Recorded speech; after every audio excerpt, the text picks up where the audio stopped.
Hey guys, Tomboy601. I am shocked, flabbergasted, amazed at these changes. Aircraft carriers are 100% a different beast than they were, and there's gonna have to be some huge, I think, playtime invested in just to understand if these changes are good or bad. But to give you an idea of how many changes there are, the pre-published Ministry of Balance notes that Wargaming sent me is 35 pages long. So I will say, if you want everything, go to Wargaming's website to read through every single change. I'm going to highlight I'm going to go through the big changes and then highlight a couple of the carriers, so we get an idea of sort of what sort of changes these look like. But they are massive. They are incredible. All right. Oh, depending on who you are, they're going to be incredible. But they are definitely making aircraft carriers but they're reworking them. It is a full rework. There are nerfs and there are buffs in these changes, and they may net out to about even. So with all of that said, let's dive on into these patch notes. So the goals for this kind of exercise were: 1, increase simplicity and comfort for new carrier players; 2, increase activity while playing an aircraft carrier; 3, encourage carriers to move closer to the battle, making them more vulnerable; and 4, move carriers toward a point where they can be integrated into alternative battle modes. Interesting. Oh, and number 5, increase the feeling of progress and differentiate between carriers within and between tech trees. In addition, you'll be able to rent certain chips. We knew about that. So here are the mechanical changes coming to every single aircraft carrier. Air spotting and detection. Spotting enemy ships from the air has received a big change. Aerial spotting is now considered a new type of spotting, separate from a ship spotting another ship. There's also a new ribbon to indicate this type of spotting. When your aircraft spot an enemy ship, it will only be highlighted on the mini map for the rest of your team, just like the opening couple seconds of a radar. The detected by plane ribbon is only awarded if the carrier was the first to spot the enemy ship within the past 90 seconds. However, when an aircraft from a carrier spots an enemy ship, it will be fully spotted for the aircraft carrier player. That makes sense. So they can perform the attack.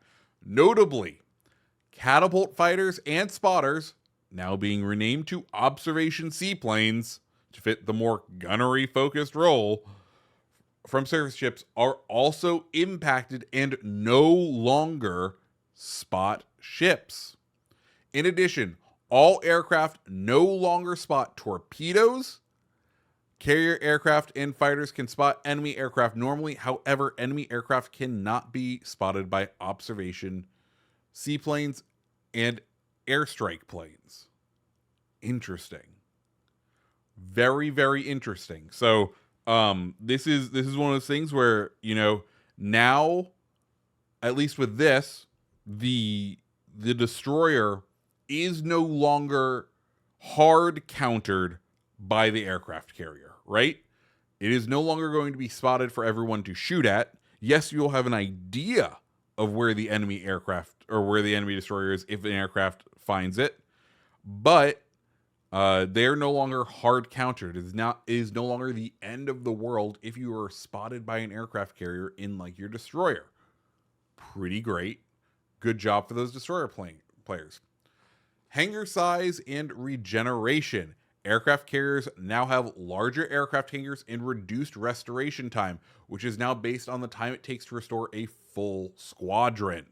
Most hangars will facilitate 2 full squadron takeoffs at the start of the battle.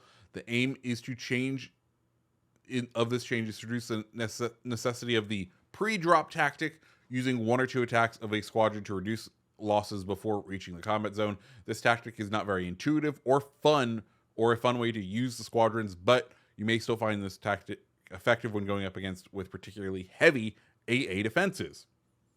This all seems great, right?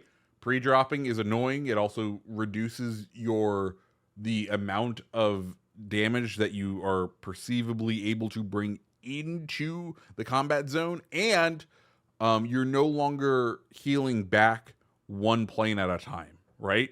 It's very tedious. You are now bringing back full squadrons, which is nice. Like this is a full buff to aircraft carriers. Cost and earning. The service cost for all aircraft is now 0, but the earning of aircraft carriers as a whole has been adjusted proportionally. However, due to other changes, we actually expect there to be a slight increase in earning for carriers. I'm going to call this a wash because we'll wait and see how this actually heads out. Squadron speed. Speed is the key part to the joy of flight, and it's a crucial element to those enjoyment of aircraft carriers and Legends. To improve this, carrier aircraft can now freely control their flight speed, allowing them to accelerate or decelerate to their maximum or minimum flight speed indefinitely. Since this removes the necessity for engine cooling consumable, it has been removed. Interesting. Very, very interesting. So now you are going to be able to a lot more accurately drop bombs as well, right? Because you're going to be able to control that speed while the bombing run is occurring as well, without any penalty of heating up the engine. In addition, most carrier aircraft have had their flight speed increased by 10% depending on the carrier. But that is massive. That is huge. And that does definitely make aircraft carriers a lot more rapid in their ability to deliver ordnance on the field. Dive bombers. To reduce the hit or miss nature of dive bombers, they have been altered to carry more bombs. However, each bomb will be less effective to compensate for the higher number. Dive bombs will inflict less damage per bomb and have often reduced penetration and fire setting chances. Okay, this makes sense. They are making aircraft carriers with their randomness sort of like a shotgun. So this is the one thing where I'm like, okay, so they are getting a little. I think they're going to get a little bit better against destroyers than they previously were. Skip bombs. Skip bombs are receiving an often requested mechanical change. They must now skip at least once before they are able to detonate. This will reduce the ability for the aircraft carrier with skip bombs to deal extreme damage to destroyers by dropping bombs directly onto them, giving targeted ships even more evasive opportunities against this type of bomber. Excellent. Wonderful. Skip bombs, very powerful. This totally makes sense. Adjustment to squadron size and HP. Most carrier squadrons have been redesigned with more linear progression of power. There are now more planes per squadron, but with less health for each plane. This means a reduction of the total health of the squadron in most cases, with 2 notable legendary tier exceptions.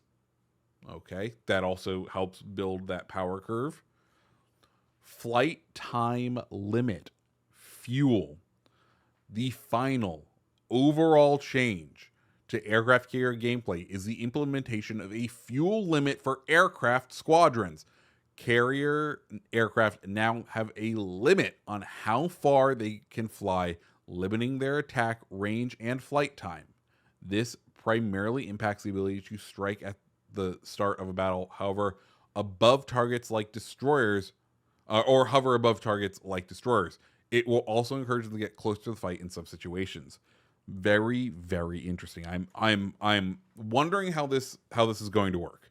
You'll see the range limitations with each carrier, but I'm wondering, are these the amount of time the amount of distance you're allowed to go before control is like wrestled away from you and they fly out into the distance? Or is this or do you have to also take into account the distance? Like, do you have to have enough fuel to get back to the carrier is what I'm wondering. And like, if you don't, do you lose that squadron and have to regen it? Right? Because that could be very interesting in a very big limiting factor of, oh, I have this much fuel on board, but I need to make sure I leave with enough fuel to get back. I don't think it's going to work like that, just because one of the main design goals was make it new player friendly, and having a bingo fuel limit of like, okay, I'm 10 kilometers, I'm 16 kilometers from the thing. Okay, I'm at 16 kilometers left of fuel. I have to hit the down button in order to fly back. Doesn't feel very new player friendly, nor does it feel fun. So we will have to wait and see. So those are all the mechanical changes to aircraft carrier. Now I want to bring you into a couple of ships that I just want to like show off so you understand these changes. So let's go to Ranger here. And this is this so and I'm let's just go stock dive bombers. They're upgrading both stock and whatever, but there's a very interesting thing here, which is right there. But so Ranger, aiming speed increased, aiming time reduced from 8 to 7 seconds, dive bomber accuracy, i.e. the likelihood of an individual bomb hitting the inner circle, increased from 25% to 50%.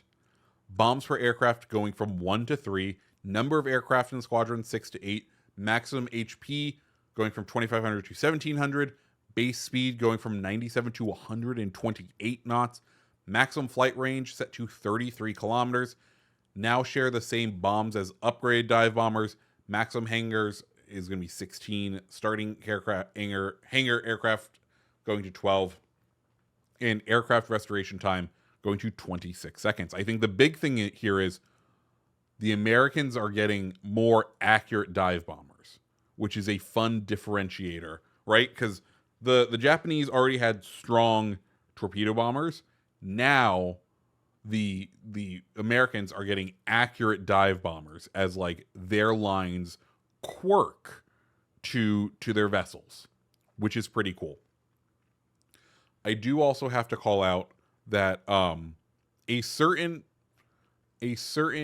well-known British aircraft carrier that was nerfed is being buffed again. So, maximum HP is being reduced. Whatever. Top speed increased. Flight range 29 kilometers. Okay. Bomb damage increased to 3,200. Fire chance up 2%. Reduction in aircraft, but a huge buff in the restoration time. Cool. Awesome. The other one I want to talk about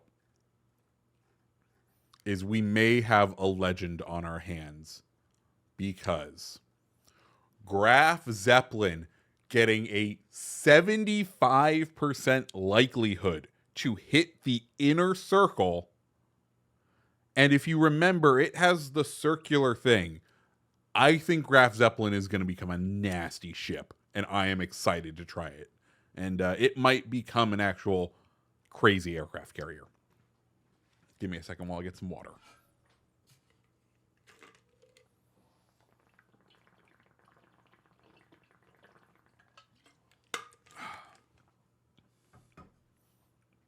So absolutely insane.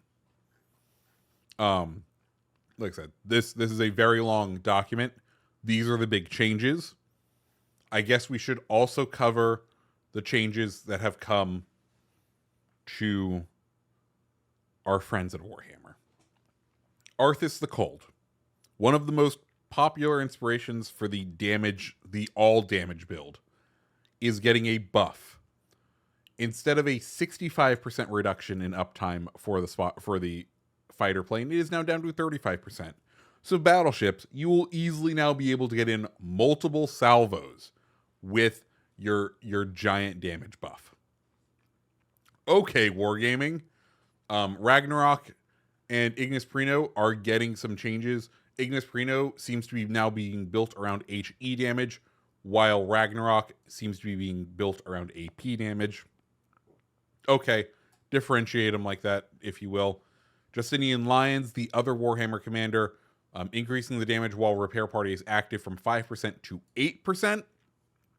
And Celestial Blessing is damage control party duration is now reduced by 25% instead of 50%. So buffs all around for that as well. So guys, those are the changes.